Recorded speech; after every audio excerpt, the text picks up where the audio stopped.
In a small, vibrant village, there lived a young girl named Joy. Her days were simple, spent helping her mother with chores, tending to the fields, and playing with the other children in the village. Joy's family lived modestly, content with the small pleasures their rural life offered, but they worked hard and took pride in what they had. Her father had passed away when she was little, so Joy and her mother worked together to take care of everything. One evening, as the sun set over the fields, casting a golden glow over the village, Joy and her mother sat outside of their small hut. The air was filled with the scent of flowers, and the distant chatter of neighbours could be heard. Joy gazed out into the distance, watching the smoke from the evening fires rise into the sky. Suddenly, their peaceful evening was interrupted by the sound of drums. Villagers began to gather at the square, whispering excitedly. Word had spread quickly. A wealthy old man from the city had arrived, and he was looking for a bride. Mr. Peter was not like anyone the villagers had ever seen. His presence commanded attention. Everything about him, from the expensive fabric of his clothes to the way he carried himself, showed power and wealth. The villagers whispered among themselves, stunned by his appearance. The young women of the village looked on in admiration, secretly hoping they might catch his eye. Mr. Peter wasted no time in making his intentions known. He had come to the village to find a wife, a young, obedient girl who could bear him children and take care of his household in the city. For days, families with marriageable daughters lined up to introduce their girls to him, hoping to secure a match that would elevate their status. Mothers groomed their daughters with care, whispering promises of a better life in the city. Joy's mother, Peace, initially hesitated. She was proud of her daughter, but she had heard unsettling rumors about the lives of city women and thought the man might be too old for her. Still, the thought of a wealthy match was tempting. When Mr. Peter's men came knocking at their door, Peace couldn't resist showing her daughter. Joy stood before Mr. Peter, quiet and humble, following the village's custom of keeping her eyes down. Mr. Peter stared at her for a long moment, his expression unreadable. After a tense silence, he nodded, his decision made. He wanted Joy as his wife. Peace was overjoyed, but a strange feeling settled in the pit of Joy's stomach. She said nothing, trusting her mother's judgment, but the weight of Mr. Peter's cold gaze lingered long after he had left. The entire village was excited with preparations for the wedding. Mr. Peter had spared no expense, ensuring that the event would be the greatest the village had ever seen.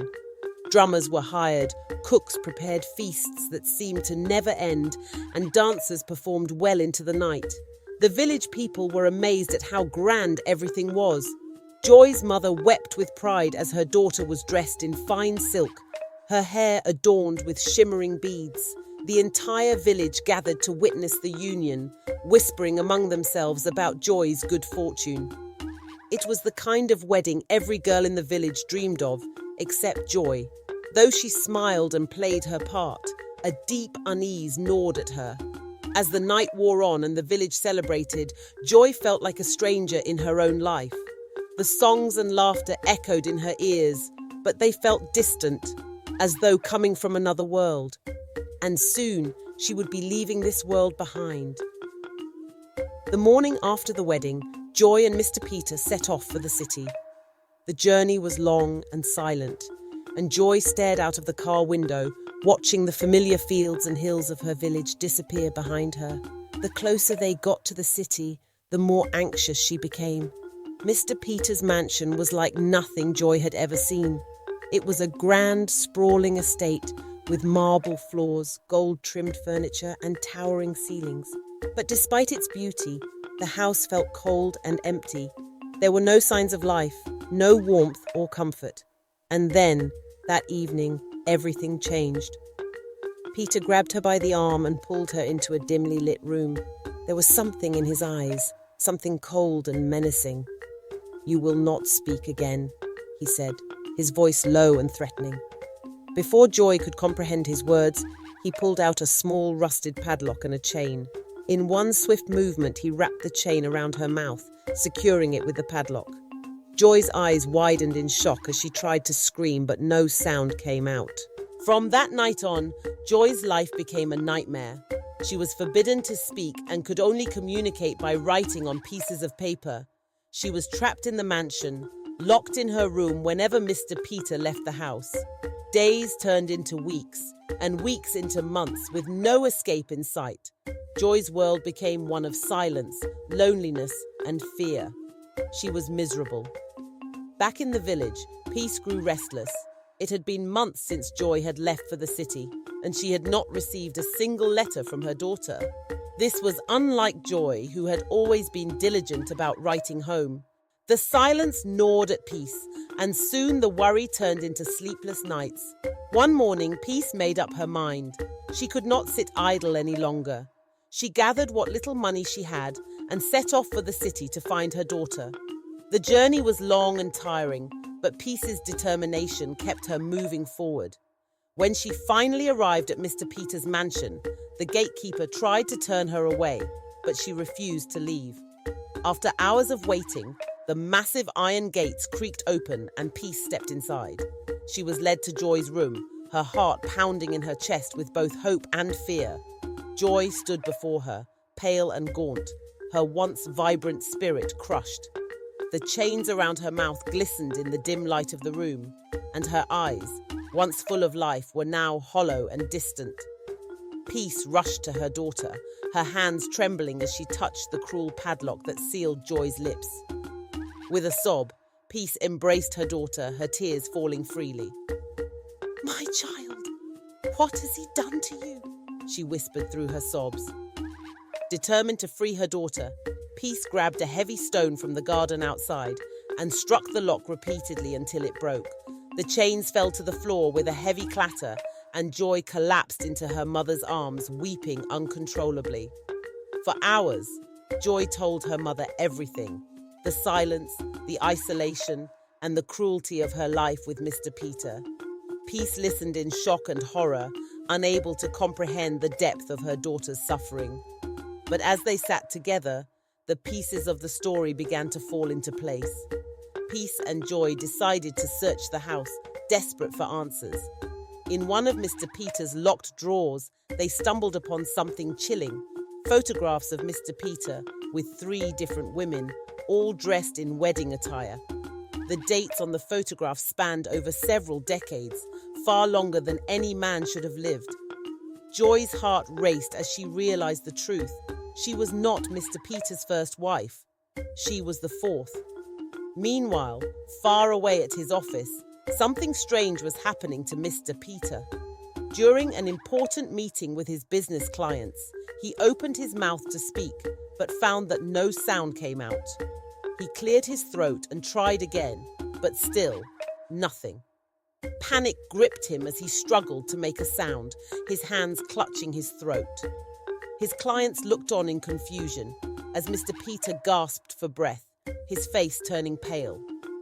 Within moments, Mr. Peter was rushed to the hospital, but the doctors were baffled. There was no medical explanation for his sudden loss of voice. He lay in the hospital bed, his once powerful demeanor reduced to helplessness. Unable to speak, he wrote a note to the doctor, requesting to see Joy. When she and her mother arrived, he scribbled furiously on a piece of paper, confessing the dark secret that had plagued him for years. "I took her voice," he wrote shakily. "I needed it to have eternal life and be wealthy." Joy's blood ran cold as she read the words.